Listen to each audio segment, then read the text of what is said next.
Every day, something dramatic happens in the Caribbean that affects our lives. We'll give you the details. We'll give you the facts on Caribbean Perspective with Eddie Frederick.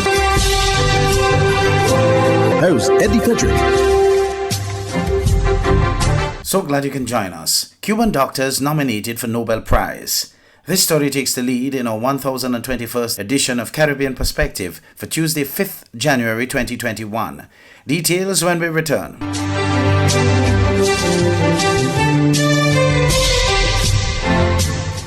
Welcome back. A proposal to award the 2021 Nobel Peace Prize to a contingent of Cuban doctors who specialize in disaster situations and serious epidemics was endorsed by 4 members of the British Parliament.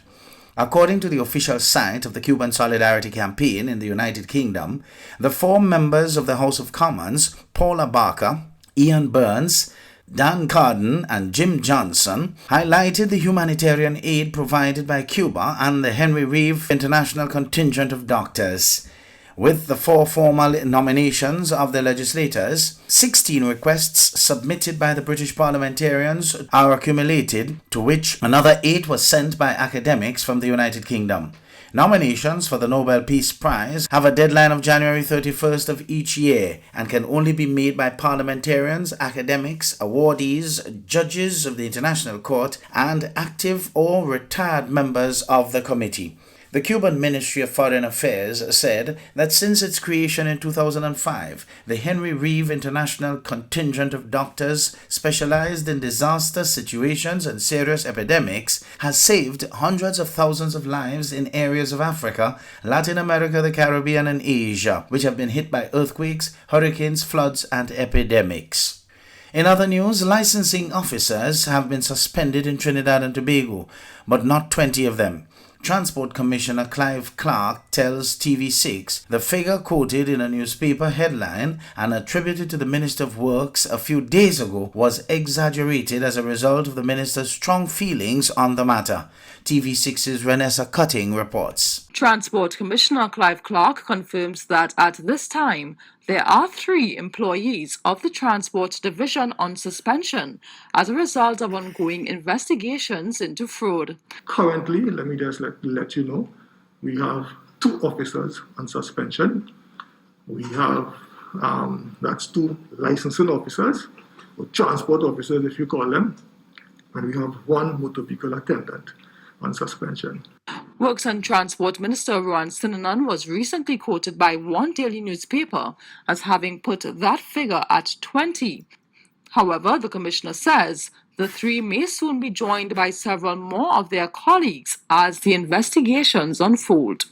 Some time ago, we had some discussions prior to me taking up office that there were the possibilities of 20 more officers under suspicion. Right? And I'm saying though sometimes suspicion could be mixed up with suspension. So it may have been taken out of context by an exaggerated statement with the intent that he's committed to support the cause of rooting out corruption in the licensing division.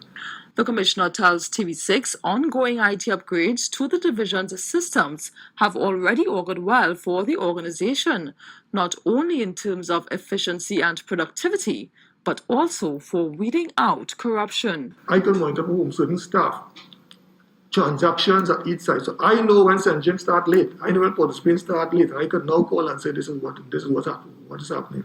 And my plan also for this year is to drive that statistic to the public. I want you to see.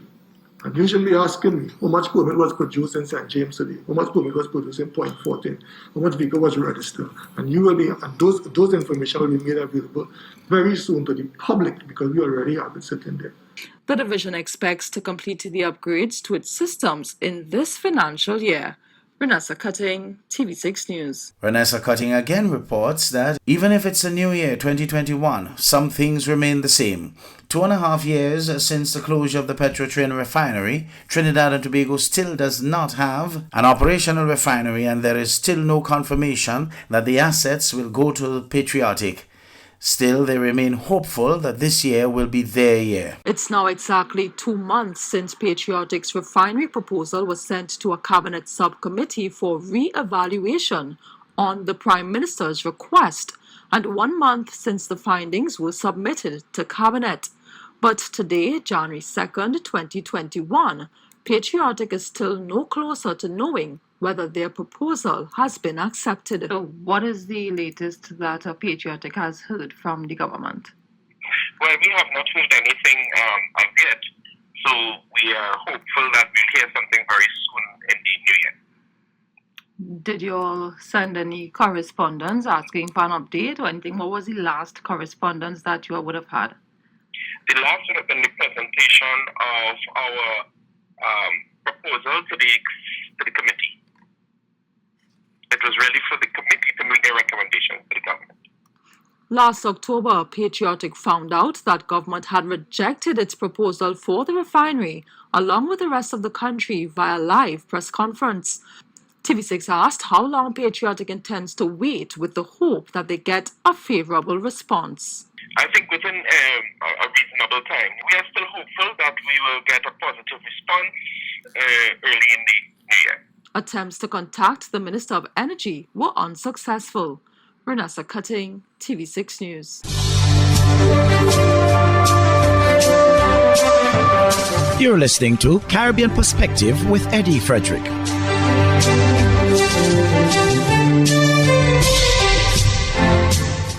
Antigua and Barbuda's Prime Minister Gaston Brown has assured the Mia Mottley administration that he will not be prohibiting travel to and from Barbados as the nation grapples with a surge in the number of coronavirus COVID-19 cases. Brown, in a letter to his Barbadian counterpart on Sunday, said that he was deeply troubled to learn of recent events in Barbados that have caused a sudden surge in the number of COVID-19 cases, despite all the diligence and the careful protocols that your government implemented to ensure that the virus does not spread in the community. He added that the situation in Barbados will be brought under control and new measures will be implemented to stop the recurrence as your health authorities and law enforcement agencies have acted swiftly to address the problem. The Antiguan Prime Minister pledged his government's readiness to be of any help that we are capable of giving to the government and people of Barbados at this difficult time. Barbados is not alone. Brown's letter comes in the aftermath of concerns expressed in November by his foreign minister, Everly Paul Chet Green, when the Mottley administration placed Antigua and Barbuda on a list of countries deemed medium risk for COVID-19. Green then said the position taken by Barbados was unacceptable based on his country's COVID-19 figures. Meanwhile, effective immediately, travelers from Barbados to St. Vincent and the Grenadines will be categorized as arriving from a high-risk country and must quarantine in an approved hotel for 10 days. This change in the protocol for entry of travelers to St. Vincent and the Grenadines was announced by the St. Vincent National Emergency Management Organization NEMO on Saturday night, according to the Searchlight newspaper in St. Vincent and the Grenadines. A change has also been made to the protocol for entry of travelers to St. Vincent from medium-risk countries who will now have to spend 5 days in an approved hotel.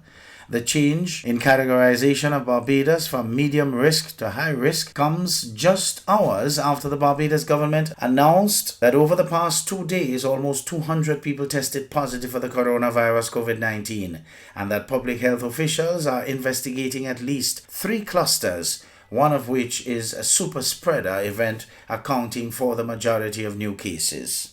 Over in Guyana, the Police Service Commission there is moving ahead with a list of police promotions. While that list is being finalized, opposition leader Joseph Harmon is having a bone to pick with the Home Affairs Minister. Here are some details from HGP's Travis Chase. Minister of Home Affairs Robeson Ben is once again being accused of usurping the functions of the Police Service Commission and that of the Office of the Commissioner of Police.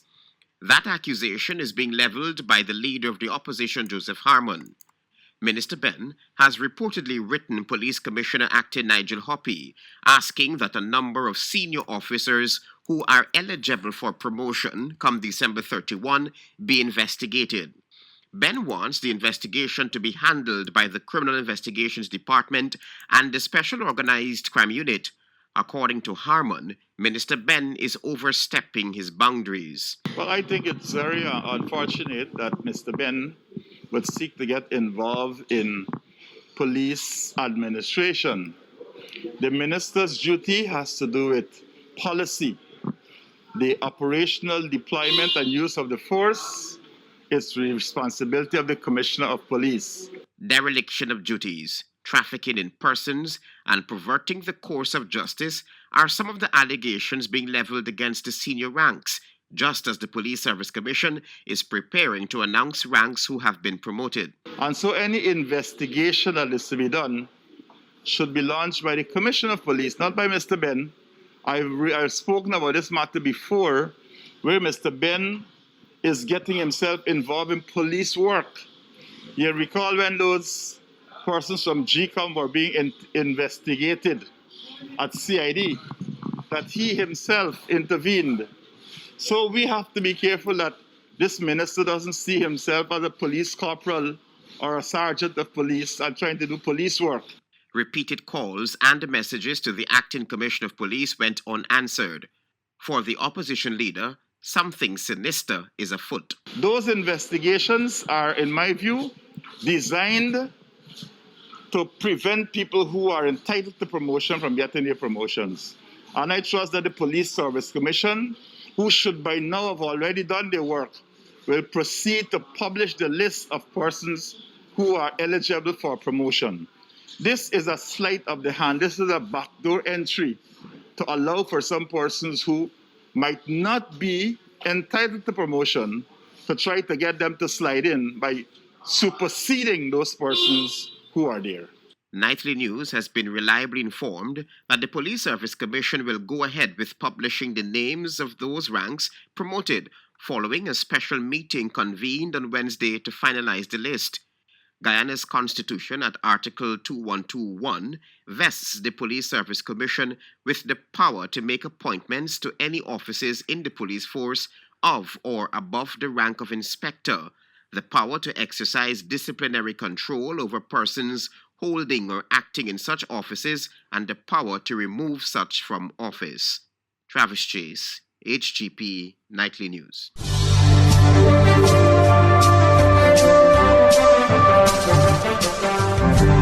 I am Eddie Frederick. This has been Caribbean Perspective, a whole new approach to highlighting developments in the Caribbean.